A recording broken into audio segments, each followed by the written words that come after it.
really hard with Jack, to try to get him to, possess the puck, what type of plays to make, where to be on the ice, how to support the play. And I thought he had some really good looks tonight. He was around the puck. He hadn't scored in a while, and you could see it happen, right? He got one recently, and now it's probably going to go the other way for him. At the end of the second period, had 2 really good looks in the power play, 2 good saves. Had a few other looks in the power play, got blocked. So, but the puck was finding him. He made a mistake on our PP entry there. We got casual and sloppy on it at times tonight. We paid the price as we should have at some point, right? Because you got to be cleaner. And then we bounced back from that. So his game overall was excellent, but he had some boo-boos mixed in. The turnover in the breakout, I think it was the second period, I think was on the D as much. He wasn't supporting in the right spot. He needs to be closer to the play, but there was a few careless plays from Brad and from our whole group for that matter, but we were able to overcome them. You see them on a day-to-day basis, but that goal in overtime, forcing to the later basis, that give a very version of how bright he is on the ice. Well, he's a smart hockey player. People can judge him on other things, but he's got great hockey sense. He's made it on his second, third, fourth, fifth effort. To be honest with you, that's how he's gone from an NHL fourth liner to a regular to an elite player. In my mind, is his effort. But he's a student of the game. Trust me, if you ask him questions, he follows hockey and he works on details and sees what other players do. How can he work that into his game? We've talked about power play, half wall stuff with other guys doing. He's trying to learn that stuff. He's a guy that values information and he's not just showing up at the rink and going out and winging it. He's invested both physically and in learning the game.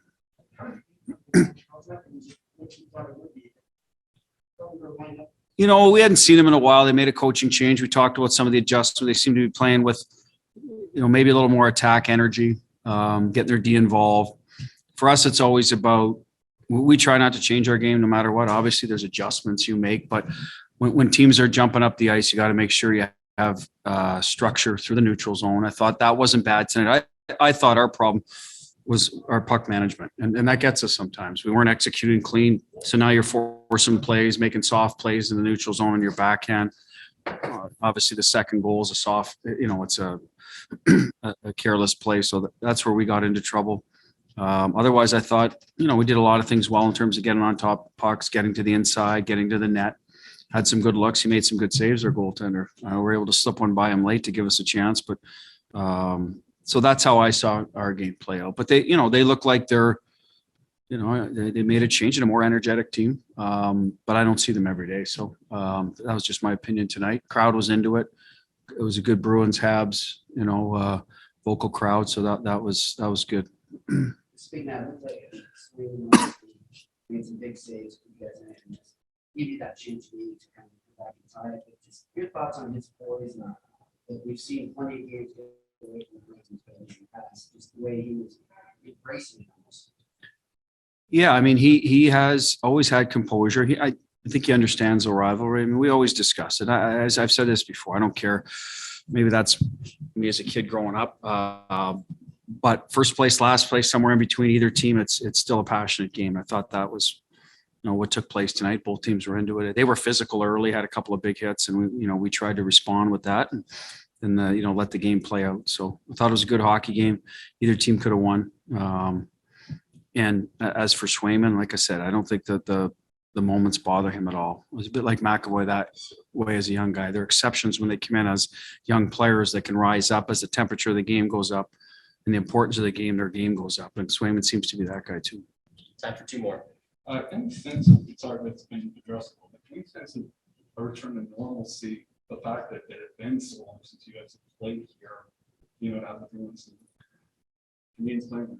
Well, for our guys that have been through it, obviously, I think that they're a little more excited. Like I said, it doesn't matter who's in what place. A guy like Marshy who's played a lot of important games against Montreal. Some of our veteran guys, some of the newer guys, we're trying to get them to understand. But, we played them twice earlier at home this year. So that was addressed. Hey, these are games that, that our fan base gets jacked up about. And so does theirs. They're a little more than playing another team. So let's make sure that, we're focused and on time and ready. Doesn't mean you're going to win. Doesn't mean you're going to play your best, but at least let's put some urgency into the game. And tonight we eventually found it. Last I one. almost fit in that Marshy scored the winner. Well, I love it. I'm not sure about the La Belle Province or. Jake, were you surprised you played in this game tonight? It was definitely a difficult day. It's been a difficult week, and it's one of those things where, like I said, it was a difficult week, and there's a lot of uncertainty, and you don't necessarily know. And I think that's the one thing that I've taken away from it. From past 4 p.m. today is, I haven't felt clarity in 3 months, so I haven't known if I'm going to go, where I'm going to go, or any of that kind of stuff. So now I know, and it's nice to kind of have that done with. What have you learned about yourself through that whole experience, having that uncertainty, not knowing what's going on, just literally, I know you guys say shift by shift, day by day, but literally how to do that with hockey in life. Yeah, it tests you. Yeah, and I've had, obviously my last 2 years of my personal life and, well, just life in general, obviously with COVID and everything, it's been a whirlwind to say the least. And I think that it brought out, some good things in me and some bad things. There's tough days and there's good days. And, I just took it shift by shift and day by day. How about the battle tonight? Grind it out. Yeah, they played well. They came out, pretty aggressive and they've been playing better as of late. And obviously a huge goal by Cliffy, and that overtime goal was pretty special as well. But shows the character in the room. It's one of those things where every game isn't going to be pretty. There's 82 of them, and teams are going to come for us. Obviously, knowing that we're playing well and in their home barn, and obviously Original Six, it's pretty good rivalry. So we knew we were up for a challenge, and it was looking a little bit glim there in the third period late, but. Like I said, it was a massive goal by Cliffy. He likes scoring in this rink. Must have been particularly satisfying considering the way Allen played tonight, and fitting that Marchand scored the chances that he had against Allen from the saves. Excuse me. Yeah. Yeah, he played well tonight. He made some great saves, and especially in the power play. And there was a couple in and around the net. Got to give him credit for that. And I thought that he gave them a chance to win just as well as Sway did. He made a big save there towards the end, and there was a couple loose pucks around, but it was nice to get that win. Sometimes you run into a hot goalie during a game, and I give the boys credit for winning it. For a while, you were the new guy on that line. Now Jack comes in, kind of take him aside as well to mentor him along. In a way, yeah. I mean, that we were pretty good friends, and obviously it's a pretty pressure-packed position. All you want to do is produce, and when you don't for a game or anything like that, can kind of get on you, to be honest, and especially when you're younger. But he knows his game, and I know that he knows where I'm coming from, my sense of things. I think it makes it a little easier if I'm there as well, and Marshy, and I think that his game's gotten better as it's gone along. He's kind of dealing with a little bit of stuff too, so.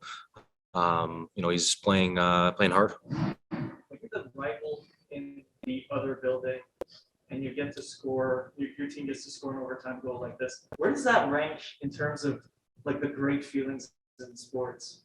I'm pretty up there, to be honest with you. I think the only thing that would compete with it would be playoffs, in that sense of things. It's one of those things where obviously this is a very important game for both teams, and over my career, we've lost some, we won some, but anytime it goes overtime, Montreal versus Boston, and it's pretty intense and stakes are high, and it's a great, team feeling when you win a game in overtime, let alone on this stage. So you can come back to the first question. I understand clearly it was a tough week and a tough day. Are you making the best of that situation, or you're still positive about what happened?